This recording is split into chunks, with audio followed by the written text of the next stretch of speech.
But I'm very, very glad to present to you Christian Bernasko.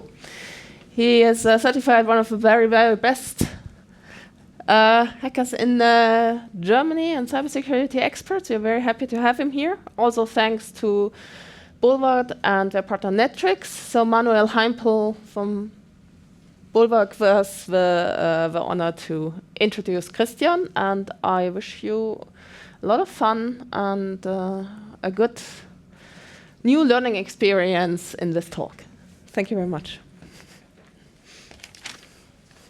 Test. Hallo zusammen, mein Name ist Manuel Heimpel. Ich arbeite beim Hersteller Bulwark, einem Ransomware-Pionier, der sich voll darauf konzentriert hat, vor Ransomware zu schützen. Wir sprechen heute über das Thema Ransomware und wir müssen uns vorstellen, was auf der anderen Seite passiert. Christian wird tiefe Einblicke geben, warum die Jungs so erfolgreich sind. Und wir als Bulwark haben einen möglichen Lösungsansatz entwickelt, der davor schützen soll, vor der Katastrophe. Ich lade Sie ganz herzlich ein, mit uns im Nachgang an den Stand zu gehen, in den Look zu gehen, weil wir eine Fähigkeit liefern, die den Unterschied ausmachen. Wir setzen auf Containment, sprich in dem Moment, wo es passiert, dämmen wir Ransomware ein, weil wir eben verstanden haben, dass die vorbeugenden Lösungen keinen 100%igen Schutz mehr bieten, ja, sind ineffektiv. Also brauchen wir eine Fähigkeit, die eigentlich den Schaden, die Katastrophe verhindert. Und das genau tut Bulwark. Und an der Stelle würde ich an Christian übergeben. Ich würde mich freuen, Sie am Stand zu sehen. Ich wünsche Ihnen eine angenehme Zeit und viel Spaß. Dankeschön. No? Now? Perfect. Cool. Thank you, Manuel. So my name is Christian. I'm champion of Germany's best hacker competition last year. And I play capture the flag games professionally and privately. And I also do IT security for over 10 years. And I've been programming my whole life since I was 10 years old. So I saw a lot of things. And I'm seeing the whole security side, not only from the classical IT security perspective, but also from the software engineering perspective, which helped me to gain valuable insights in how things work, and helps me also to understand how attackers work and how they could attack software that they know by reverse engineering, for example. So usually software is not public when it's being used in mission critical systems like Microsoft Windows or Microsoft Exchange, for example. And it's interesting to learn how the attackers gain the knowledge to attack those systems and how does that even work. And today I want to talk a little bit about the ethics of those persons who are actually doing those attacks. So I have very good insight into these communities, and it's kind of interesting to learn that even a hacker might be a very good person in his private life. It's not per se that hackers are the bad guys. So imagine a person from, let's say, Egypt, who has not that much income, wants to get his family out of poverty. So what are his options? He could start attacking IT systems, for example, and he might be interested in the topic by his very own intrinsic motivation. And if he has this intrinsic motivation, he can start learning those things even from a young age. He could teach himself by watching YouTube, and he could teach himself by looking into testing platforms like Hack the Box, where you can learn all of these things just on your own by intrinsic motivation. You don't even need to visit a university. So imagine this person, he wants to help out his family out of poverty, and he has the chance to attack systems 20,000 kilometers away from him, where it doesn't even affect him. He starts.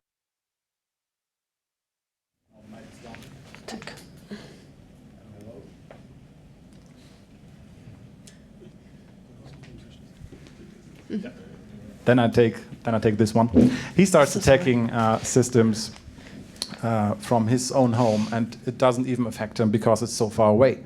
And then suddenly a German or a Swiss company has a cybersecurity incident because an exploit was used, for example, a zero-day exploit. So remember, hackers are not bad persons per se. They just want to live their own good life in their own environment. And when you think about hackers also from Europe, especially in the DACH area, there are very well connected communities. For example, via the Chaos Computer Club, which has been founded in Germany, and who has open talks every Tuesday or every first Tuesday of the month, where you can just go when you're interested in these kind of things. And you start talking not about the last football match, but you start talking about the last thing that you did at home last night. And suddenly you have a community in this local area where people are interested in the same thing. And if two persons have two different insights into a specific problem and they come together, they form swarm intelligence.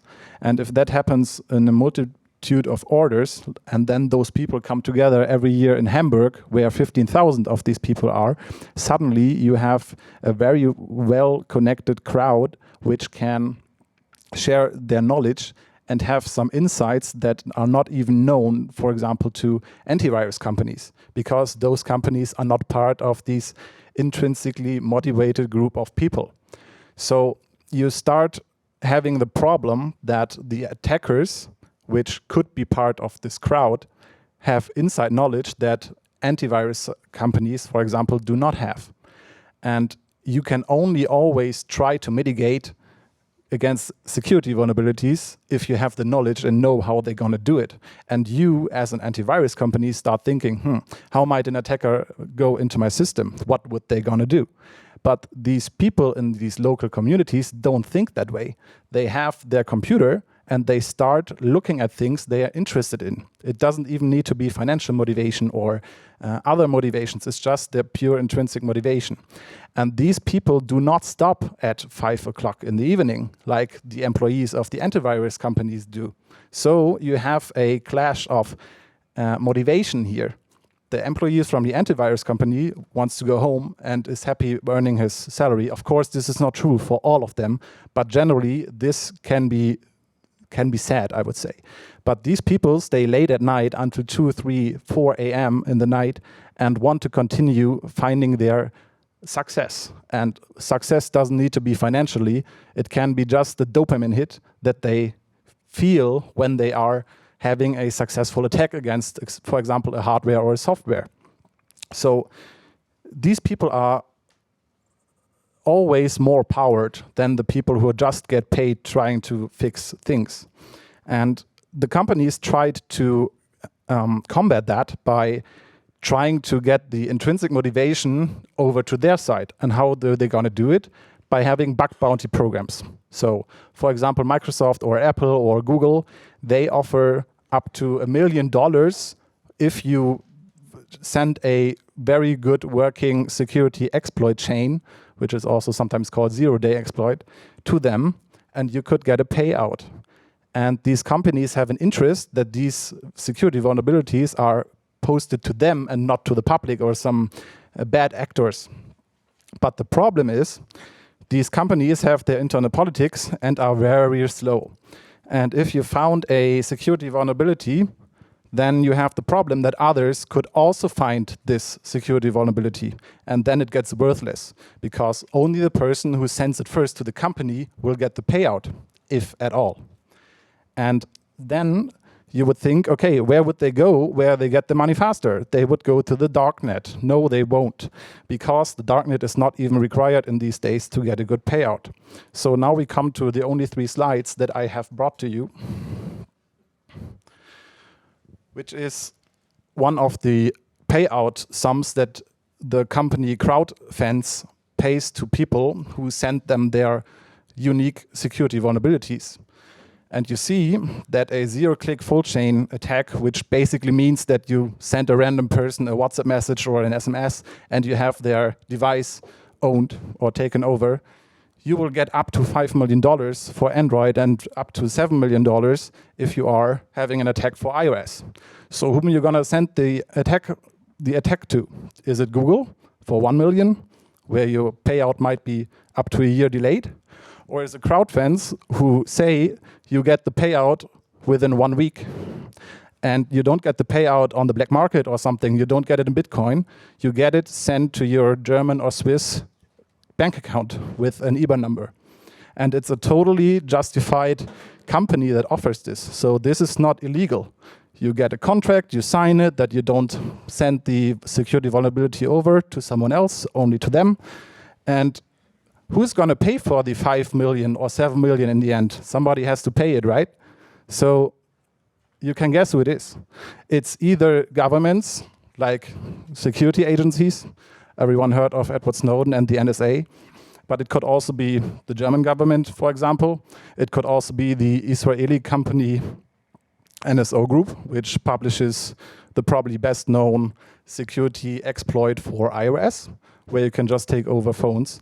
And where do they get the money from? Is it bad actors? Might it be states who have bad intentions and want to find out about journalists who want to report about their government's bad actions?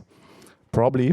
So somewhere this money comes from, but in the end, I as an attacker who was just interested in these things can make a bang and a buck by sending it legally to them, and I don't even get some bad repercussions by the police or something because I just did a legal transaction.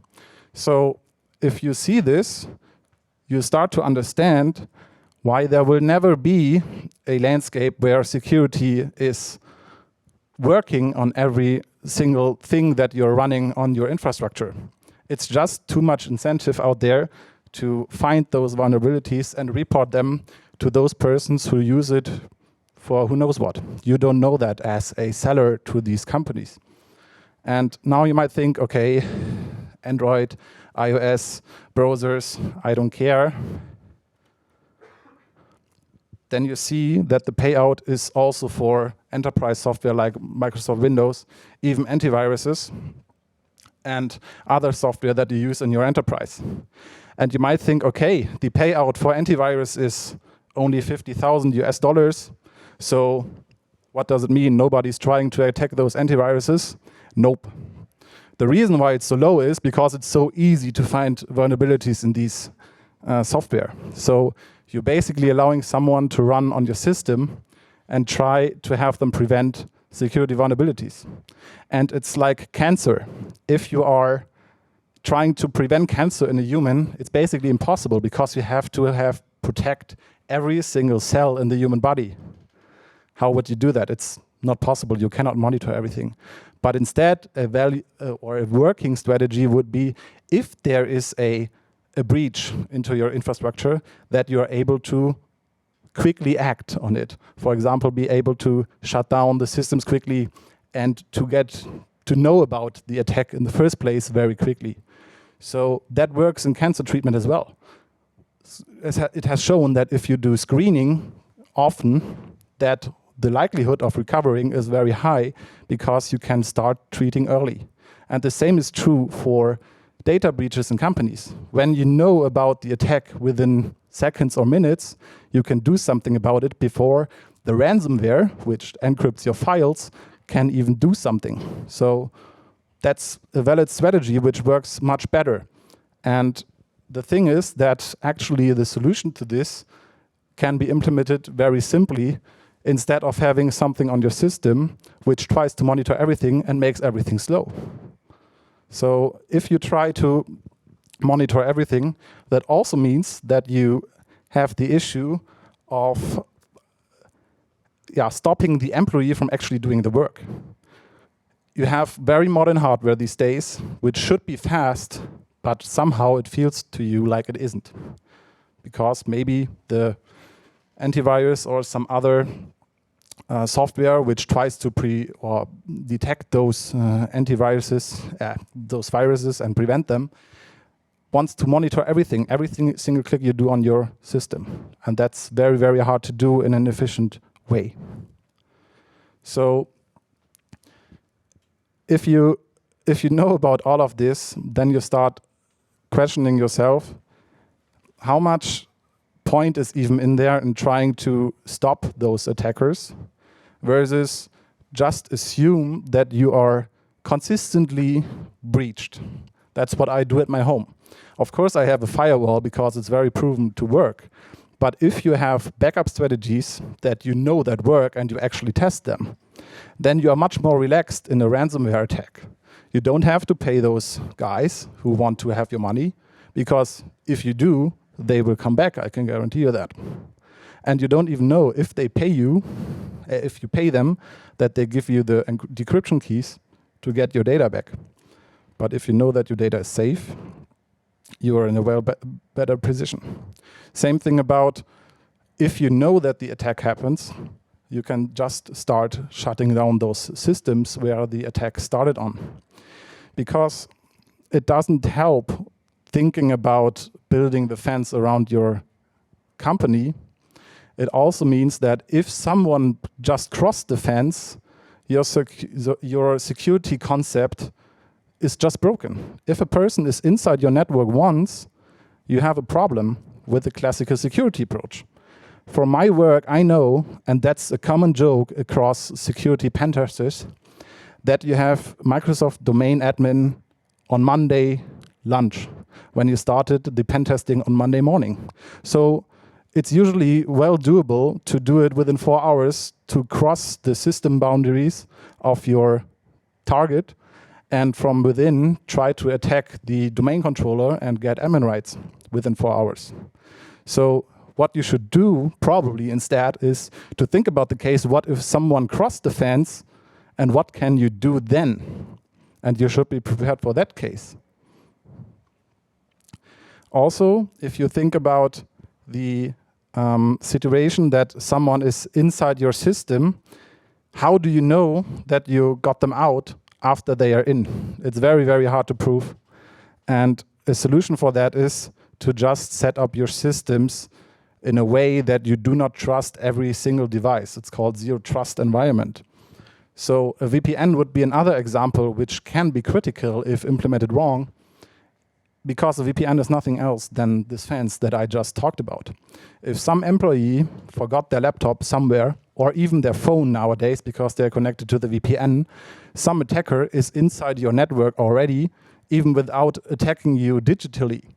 And so now you have someone inside your network who can start attacking your domain controller again and will probably succeed within 4 hours. So even VPNs, they might be a good addition, but they should not be the single point of trust that you put in end devices. One last slide is also that your attack vector for software that should be exposed to the public is also very huge. So probably every company nowadays has a web panel for the customers to go into.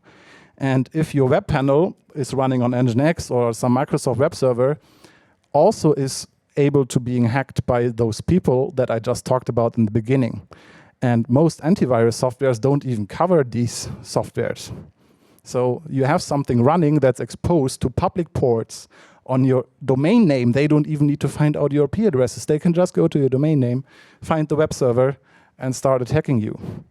And think about how all of this will end when AI or LLMs become even more capable and can try to find security vulnerabilities on their own without input from any human being or security researcher. What would happen if a security exploit doesn't need to be figured out over days or months when people come together and work together to share the knowledge, but an LLM can do it within maybe minutes, maybe days, or even hours? So suddenly you have a lot of these attacks on these software, and you have the people inside your network, and what you're going to do about it. It's a very interesting question to think about. And I think it's one of the key problems in IT security that we face these days, that companies do spend money on IT security, and still it feels that every now and then a company is being attacked. So it somehow feels like it's pointless to spend money on security. Who thought about that? Probably every one of you did once at a time. Maybe we should just stop spending. So if you just stop spending, are there any bad things happening except PR problems when it's in the news, which everyone forgot 3 days after? So it could be understandable that a company might include those potential costs of PR images and data privacy problems into their IT security budget or into their overall budget and just doesn't do it because they know even if I get attacked, everyone will have forgotten next week and they will use me anyway. So that's an interesting question to think about as well. Is the cost of security issues already included in the company's budget, and is it somehow probably even or maybe even planned for? It's a very interesting question to think about. What could be done about it? For example, take the people who have the ownership or the management of the companies more into personal accountability. If these people can stop being at the top, can just stay at the top, and nothing happens if something bad happens to them, then why would something be changed? I know friends who say that the job of a CISO is just to get the blame if something happens. So he's getting paid for it. I mean, I know it might be a very critical statement and I don't personally agree with it, but there are people out there who see it that way. And it's important to think about that. Okay. I think that's most of what I wanted to share. And I'm very open for questions. I hope you have some. Otherwise, I can continue. So thank you very much, Christian. It was a very interesting insight. Lots to think about. Lots of critical questions about the makeup, how we do security and why we do security, and what are our incentives, or what should our incentives be. So I open the floor to your questions. Are there any? I think we started basically at the same time. So, under which law is it legal to sell this information? I mean, at least the hacking attempts is illegal. I tampered with a system which I'm not allowed to unless there's a vulnerability disclosure program and so on. So basically, if I got the money from that company, everyone else knows I hacked illegally, right? Is my mic working now? No. Then I just take this back. So the answer to this question lies that the attackers, they don't start attacking, for example, Microsoft or a German company or a Swiss company. They go to github.com, download the source code for the web server, install it locally, and try to find the vulnerability there. And usually you say that the vulnerability should work in a standard configuration. So it's very simple for them to just install it and run it locally. And when they found the attack, a working attack there, they might ask a company they know if they are allowed to test the attack. And if the attack was successful, then you can sell it. And you never illegally attack someone, but still you get the payout of 350,000. So it's probably not legal to attack companies, but it's legal to sell those vulnerabilities. And that's probably a question if the governing law needs to be changed there. Okay. The next question was over there, please. Please. Thank you, Christian, very much for that talk. You mentioned at the beginning your background in software development, software engineering. When I see all those prices, how would you incentivize software developers, software engineers building secure software? I see the problem. Customers pay for functionality of the software. So if you focus on secure software development, you might be the last to market and there is no market left for you because all customers already bought the functionality from the developers taking shortcuts in that. Yeah, that's a big problem. And you have to ask yourself, if you start buying a company, a software, and you have 100,000 versus 200,000 yearly cost, would you go to the one with 200,000 yearly cost if the security is better? You probably would say yes from your gut feeling, but would it also be the answer from your boss who gives you the budget for the year? Maybe not. And the software company has the same issue. If the software engineer is very interested in IT security and knows their issues and they try to work around it, and they get the next feature request, this customer wants to have a new button there. Do you think that manager of that person gives him the additional time to implement that button securely? Maybe they get time for, I don't know, I just randomly say 10 minutes or 30 minutes, but it's not enough. It's simply not enough. So things will not change until the decision makers of the budgets start their way of thinking or start to change their way of thinking. And that only happens if customers want to spend more on security, which sadly, but understandable, most customers are not. So I do not have an answer to that. Let me know if you do. So I think we have time for one more question. Anyone? Over there, please. Hi, Christian. Thanks for the presentation. So, as we saw, probably it's pretty common that any Apache, Nginx, or whatever reverse proxy in the network can be exploited by zero-day. So the only chance that we probably have is monitoring, or we invest a lot of in secure those services like, I don't know, read-only file system, AppArmor, and any of those fancy things. Yeah. So, like I said, monitoring is trying to monitor the web server itself to find out if there was a breach, but that's very hard to do. What you can do instead is monitor your core business files, like your shared network drives or something, or your database, and start understanding when some ransomware is trying to encrypt those files, that you can very well monitor. And if you understand that an encryption process is starting to happen, you can be chill if your security practices are good, because A, you have a backup, which are, in best case, even live backups. So you can just shut down that one system that's being affected before the attacker starts spreading. And even if the attacker already started to spread, you have your backups in place and can restore from those. And if you're really, really good, you have infrastructure which can be automatically deployed. So infrastructure as code is probably a thing that everyone heard of. And if you just need to click one button to redeploy your whole infrastructure, which is completely clean on new machines, where you know that there's no attacker inside, then you can be pretty chill. That's the answer. Monitoring every single request is probably not going to work, sadly. So, thank you very much, Christian.